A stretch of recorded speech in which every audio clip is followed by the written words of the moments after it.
Okay, okay.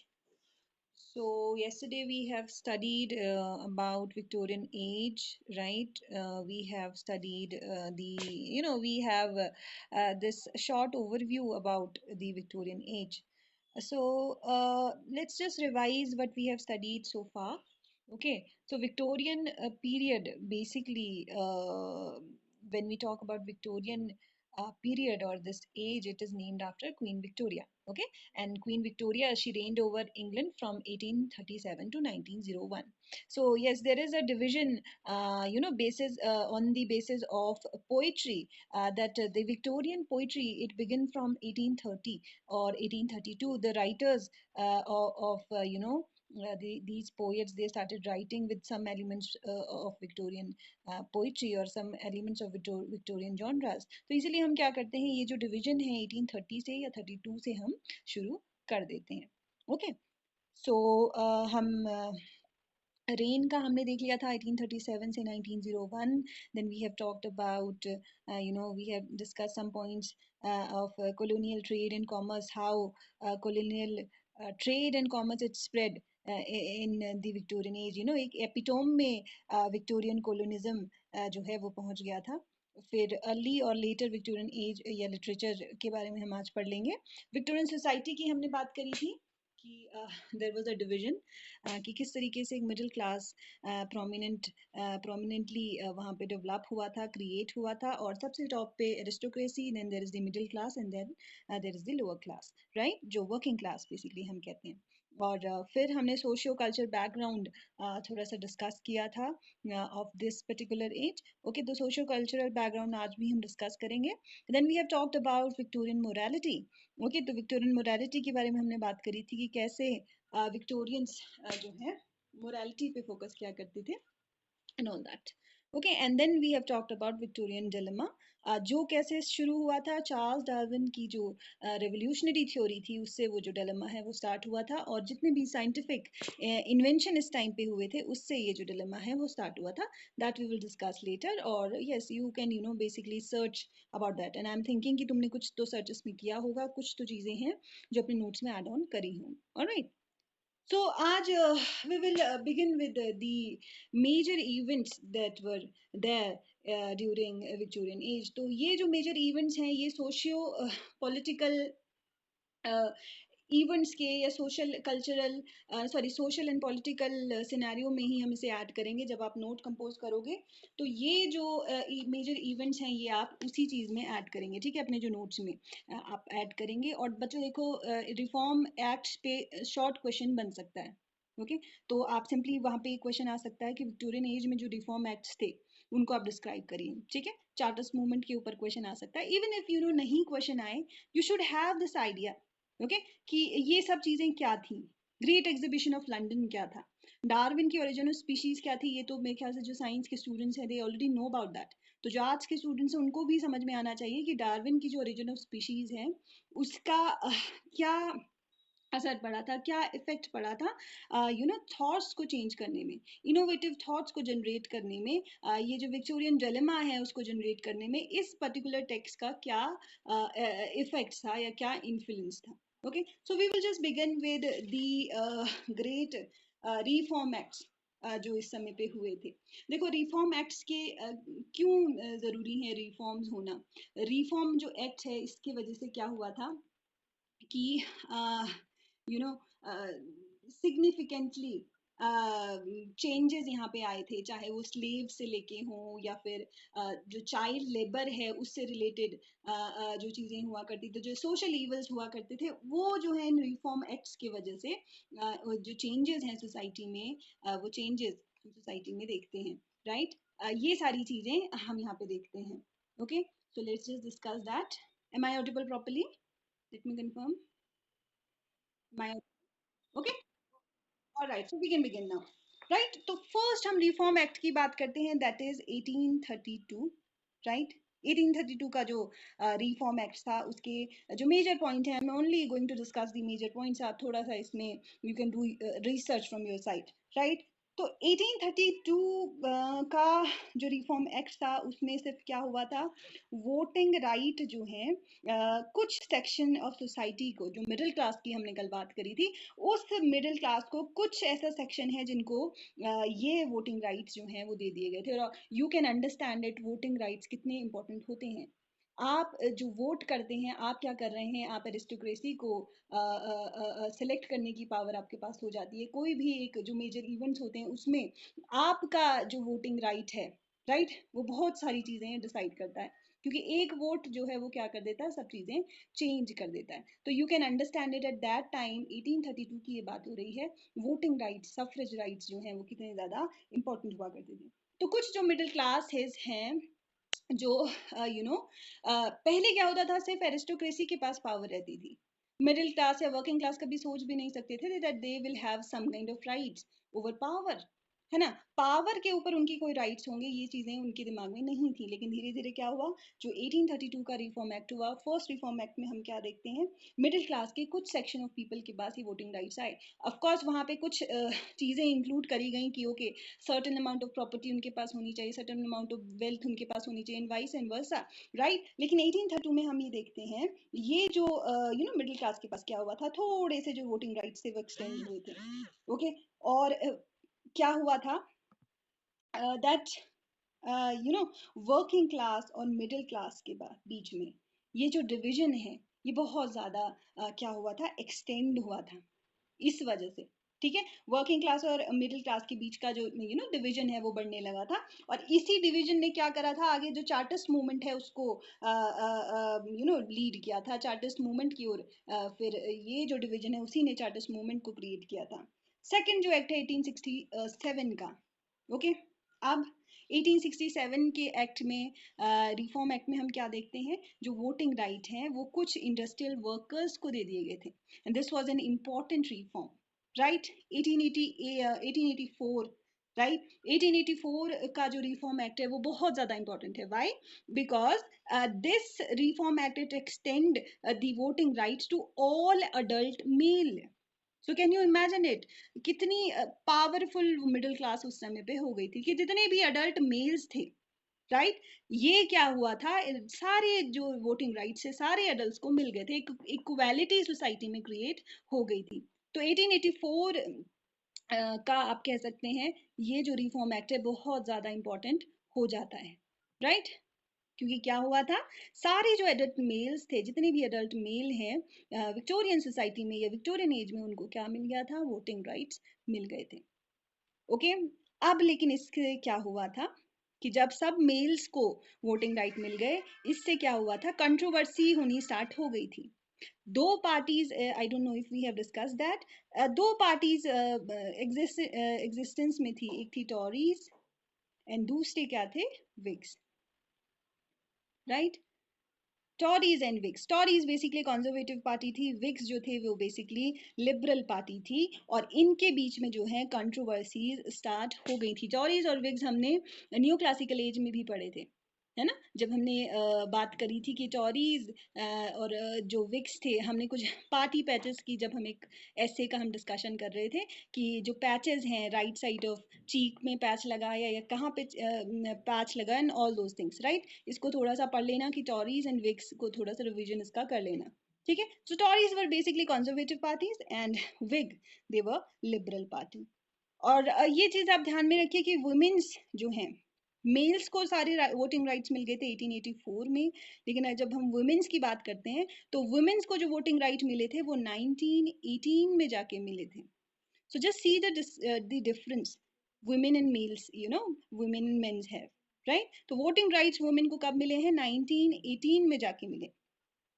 और बहुत सारे ऐसे राइटर्स थे, राइट, जिन्होंने डिस्कशन किए हैं, जैसे आर्नोट का हम कल्चर एंड आर्ची देखते हैं, उन्होंने डिबेट किया कि वाइदर डेमोक्रेसी जो है वो हाई कल्चर को डिस्ट्रॉय करेगी, या इस तरीके के जो डिस्कशन उस समय पे, कंट्रोवर्सीज की जब हम बात करेंगे, टॉरीज और विक्स में कंट्रोवर्सीज होने लगी थी, तो इस तरह के डिस्कशन हमें आर्नोट के जो कल्चर एंड आर्ची है वहाँ पे ये हमें डिबेट देखने को मिलती है। ओके, अब क्या हुआ था, अब ये जो मूवमेंट्स हुए थे, ये जो रिफॉर्म हुए थे, उन्होंने कुछ और रिफॉर्म यहाँ पे हुए थे, ठीक है। विक्टोरियन जो लिबरलिज्म फ्लोरिश करता है और हमें और सारे रिफॉर्म्स यहाँ पे देखने को मिलते हैं। स्लेवरी, ओके, जो स्लेवरी थी, the abolition of slavery Britain में हो गई थी 1807 में, और सारी जो ब्रिटिश कॉलोनीज हैं 1833 तक, राइट, जितनी भी ब्रिटिश कॉलोनीज हैं 1833 तक स्लेवरीज जो है इनका अबॉलिशन हो गया था, राइट। तो ध्यान रखना, ये डेट्स हमेशा ध्यान में रखना कि अबॉलिशन ऑफ स्लेवरी ब्रिटेन में हुई थी 1807 में, right, you can write it down. और 1833 तक क्या हुआ था, जितनी भी ब्रिटिश कॉलोनीज थी वहां से जो स्लेवरी है वो हटा दी गई थी, राइट। तो ये सारे बढ़िया रिफॉर्म्स हम देखने को हमें यहाँ पे मिलते हैं, ओके। उसके बाद फिर क्या हुआ था, फ्री ट्रेड होने लगा था, ओके। कॉर्न लॉ जो थे वो रेपल कर दिए गए थे। ये सारी चीजें तुम्हें ढूंढनी है कि ये सब क्या है, okay. We are not going to discuss that क्योंकि हमारे लिए इतनी इंपॉर्टेंट नहीं है। हमारे लिए बेसिकली इंपॉर्टेंट क्या है, हमारे लिए इंपॉर्टेंट है जो रिफॉर्म एक्ट्स हैं 1832 के, 67 के and 1884, okay. There were some few acts, जो क्या है, फैक्ट्री एक्ट जो था वो बहुत इंपॉर्टेंट था 1833 में, इसको पढ़ लेना, राइट। सो रिफॉर्म एक्ट समझ में आ गया, कोई इसमें डिफिकल्टी है? लॉन्ग क्वेश्चन भी आता है तो आप जब आप विक्टोरियन एज को डिस्क्राइब कर रहे हैं तो आप एक पॉइंट बना सकते हैं कि जो रिफॉर्म्स इस एज में हुए थे, क्योंकि बहुत ज़्यादा इंपॉर्टेंट है। तो आप एक चीज़ मैं हमेशा से बोलती हूँ कि जो भी सोशल पॉलिटिकल सिनेरियो वो चल रहा होगा किसी भी एज में, राइट, वो आपको लिटरेचर में देखने को मिलेगा। कई बार लिटरेचर ही हमें बताता है कि उस पर्टिकुलर एज का सोशल पॉलिटिकल सिनेरियो क्या था। ऑल्दो कई सारी चीजें फिक्शनल होती हैं, बट सारे ये जो इंसिडेंट होते हैं वो फिक्शनल नहीं होते। At least they have some basic idea कि ये चीजें उस पर्टिकुलर एज में चल रही हैं, देन ओनली उसके सराउंड जो फिक्शन है वो कंपोज होता है, जो नॉवेल्स होती हैं वो कंपोज होता है। कैरेक्टर्स जो होते हैं इन इवेंट से उन कैरेक्टर्स पे क्या असर पड़ रहा है, ये सारी चीजें हमें नॉवल में देखनी होती हैं, राइट। सो हमने रिफॉर्म्स देख लिए। अब सेकंड जो इम्पोर्टेंट पॉइंट है that is the charters movement, okay. तो ये जो चार्टर्स मूवमेंट हुआ था 1838 टू 1848, राइट। इन डेट्स को भी याद कर लेना तुम लोग, ओके। अब हमने क्या देखा था कि 1832 में फर्स्ट जो रिफॉर्म एक्ट हुआ था इसने क्या कर डिवीजन क्रिएट कर दिया था जो मिडिल क्लास है एंड वर्किंग क्लास उनके बीच में, राइट। अब ये जो डिवीजन है ये डिवीजन इतना ज्यादा बढ़ गया था कि फाइनली रिजल्ट क्या रहा, चार्टिस्ट मूवमेंट, ठीक है। वर्किंग क्लास, एक minute just wait. So yes, तो क्या हुआ था, जो वर्किंग क्लास है, ओके, वर्किंग क्लास का एक ये मूवमेंट था 1830s का। और ये जो मूवमेंट है बेसिकली बच्चों हुआ क्यों था, फूड शॉर्टेज के लिए, या जो अनएम्प्लॉयमेंट हो रही थी उसके ऊपर ये चार्टिस्ट मूवमेंट हुआ था, राइट। और चार्टर, ये जो चीज है द पीपल्स चार्टर करके एक पब्लिकेशन हुआ था 1838 में। देखो शुरुआत किस तरीके से हुई थी, पीपल्स चार्टर करके एक पब्लिकेशन हुआ था 1838 में, और इसे प्रिपेयर किया था जो 6 member of committee of parliament थे, 6 मेंबर्स लिए थे वर्किंग क्लास से। और इन्होंने क्या डिमांड किया था कि एक पार्लियामेंट्री रिफॉर्म होने चाहिए और हमें क्या मिलने चाहिए, वोटिंग राइट्स मिलने चाहिए। ये जो वोटिंग राइट्स हैं कौन मांग रहा होगा, ऑब्वियसली ये कौन मांग रहे होंगे, वर्किंग क्लास मांग रहे होंगे। और इसके बाद क्या हुआ, वर्किंग क्लास मूवमेंट जो थे इस बीच काफी हुए। उसके बाद 1838 से 1848 के बीच में बहुत सारे वर्किंग क्लास मूवमेंट हुए, ओके। बहुत सारे पॉलिटिकल रिफॉर्म्स हुए, और इन सारे जितने भी मूवमेंट्स हैं 1838 से 1848 के बीच में, ये जो सारे पॉलिटिकल रिफॉर्म्स हुए, जितने भी वर्किंग क्लास मूवमेंट हुए, इनको हम together we called that the chartist movement, okay. तो ये क्या थी, एक तरीके से it was a continuation of a fight, right. ये जो फाइट थी किसके अगेंस्ट थी, करप्शन के अगेंस्ट थी। ये फाइट थी डेमोक्रेटिक रिफॉर्म्स के लिए इंडस्ट्रियल सोसाइटी में, ठीक है। तो ये जो जितने भी कलेक्टिव मूवमेंट्स हुए वर्किंग क्लास के, इसी को हम क्या बोलते हैं, चार्टिस्ट मूवमेंट हम बेसिकली इसको बोलते हैं, ऑलराइट। तो ये चीज समझ में आ गई चार्टिस्ट मूवमेंट, लेकिन इसके अच्छे से आपको नोट्स क्रिएट करने हैं, ऑलराइट। नाउ सेकेंड जो थर्ड पॉइंट हम देख रहे हैं यहाँ पे, the great exhibition of London. ये इवेंट भी बहुत ज़्यादा इंपॉर्टेंट है। तो ग्रेट एग्जीबिशन जो हुआ था, एग्जीबिशन आई गेस तुम्हें समझ में आता है एग्जीबिशन क्या होता है। तो ये जो एग्जीबिशन हुआ था लंदन में हुआ था 1851 में। ओके ये क्रिस्टल पैलेस जो है हाइड पार्क इन लंदन में बेसिकली ये एग्जीबिशन हुआ था। ओके तो ये जो एग्जीबिशन था बेसिकली क्या रिफ्लेक्ट करता था, ये किस चीज़ को रिफ्लेक्ट करने के लिए एग्जीबिशन लगाया गया था। ये जो एग्जीबिशन था it basically the exhibition of works of industry of all nation. Okay और देखो ग्रेट ब्रिटेन जो है वो हमेशा से क्या है, लीडर ऑफ इंडस्ट्रियल रेवोल्यूशन रहा है। ओके और ये जो एग्जीबिशन था बेसिकली सिंबलाइज किस चीज को करता था कि कल्चरली और इंडस्ट्रियल मिलिट्री और इकोनॉमिक जो सुपीरियरिटी है इंग्लैंड की उसको डिस्प्ले करने के लिए ये एग्जीबिशन हुआ था। ये बेसिकली एग्जीबिशन नहीं था, एक तरीके का पावर डिस्प्ले था इंग्लैंड का। ठीक है तो ये जो एग्जीबिशन था 1851 में हुआ था और ये एग्जीबिशन में दिखाया क्या गया था, शोकेस किया गया था कि जितनी भी अचीवमेंट्स हैं ब्रिटेन की, ठीक है, टेक्नोलॉजिकल डेवलपमेंट जो ब्रिटिशर्स की थी कॉलोनीज के ऊपर, वो सारे डिस्प्ले यहाँ पे किए गए थे। ओके और जो जिनको ये लोग बोलते थे लेस सिविलाइज्ड कंट्रीज, ठीक है, वहां से इन्होंने जो जो भी चीजें बेसिकली चुराई हुई थी या छीनी हुई थी वो सारी चीजें इन्होंने क्या करी, यहाँ पे एग्जिबिट करी। राइट तो इन लेस सिविलाइज कंट्रीज जो इनके बेसिकली कॉलोनियल जो इनका डोमिनेंस था, जिनको और कंट्रीज को ये सिर्फ लेस सिविलाइज कहते थे और ब्रिटिशर्स खुद को सिविलाइज्ड कहा करते थे। ओके सो ये सारे एग्जीबिशन इन्होंने यहाँ पे शोकेस करे। राइट सो बेसिकली ये एग्जीबिशन किस बारे में था, it was simply A nationalistic पैराडिंग of the accomplishment of Britain. ठीक है तो ये क्या है, एक तरीके से एक सेटिस्फेक्शन इन्होंने एक एक्सप्रेशन था सिर्फ क्या चीज का, अपनी सेटिस्फेक्शन का। ओके फिर क्या होता है इसमें कुछ जो इम्पोर्टेंट चीज़ें हैं जो इन्होंने एग्जिबिट करी थी बच्चों, इसको बहुत ये इंटरेस्टिंग है, इसको ढूंढ लेना।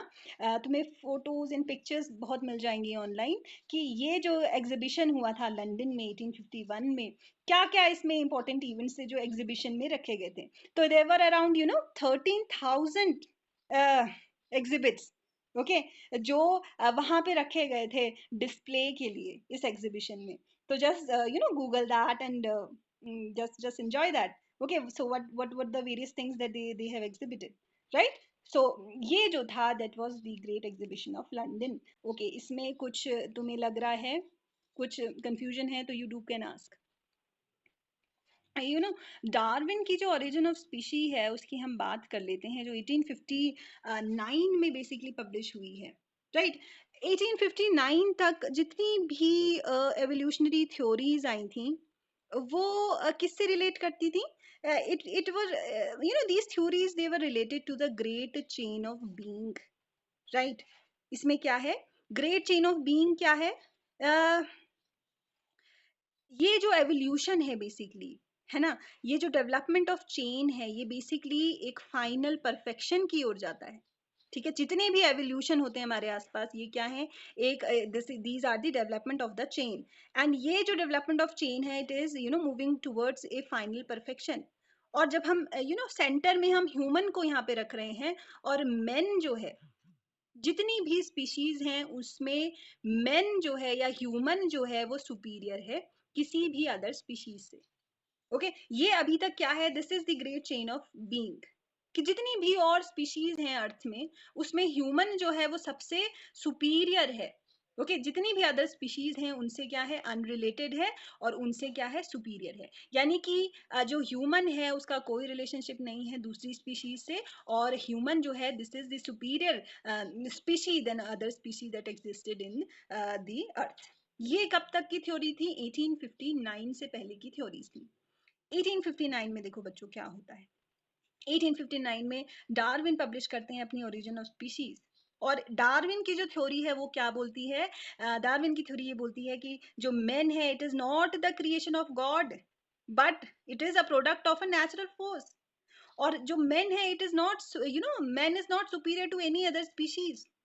ओके किसी भी और स्पीशीज से ह्यूमन सुपीरियर नहीं है। एवोल्यूशन जो बेसिकली होता है उसका कोई फाइनल पर्पस नहीं है। ओके और पर्पस ऑफ एग्जिस्टेंस उसने बताया कि it is only reproduction, right, कि रिप्रोड्यूस करना that is the only function of existence, right. तो ये जो थी उसने कुछ अपनी थ्योरीज दी थी, और ये थ्योरीज ने बिल्कुल एक इफेक्ट क्रिएट किया।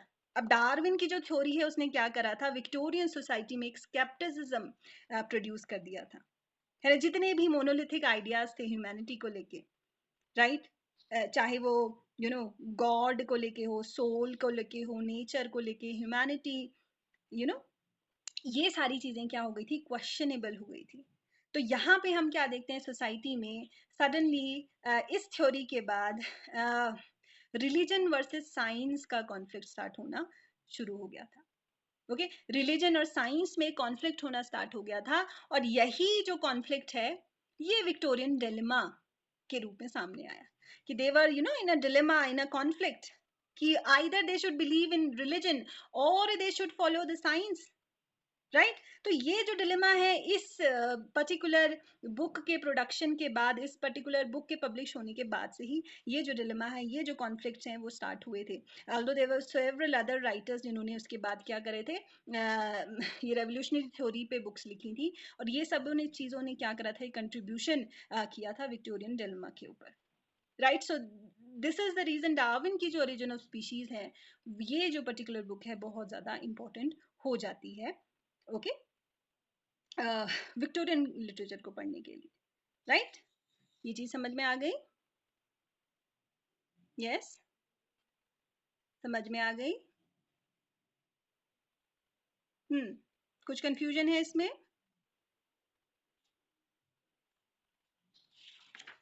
हम्म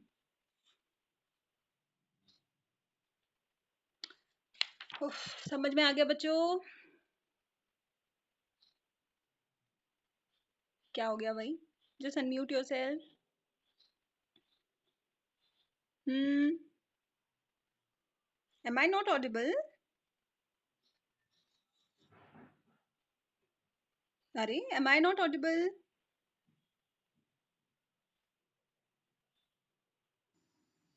Okay, so I guess there was some interruption in between regarding connection, network connection. So yes, we will continue tomorrow. Okay, take care, students.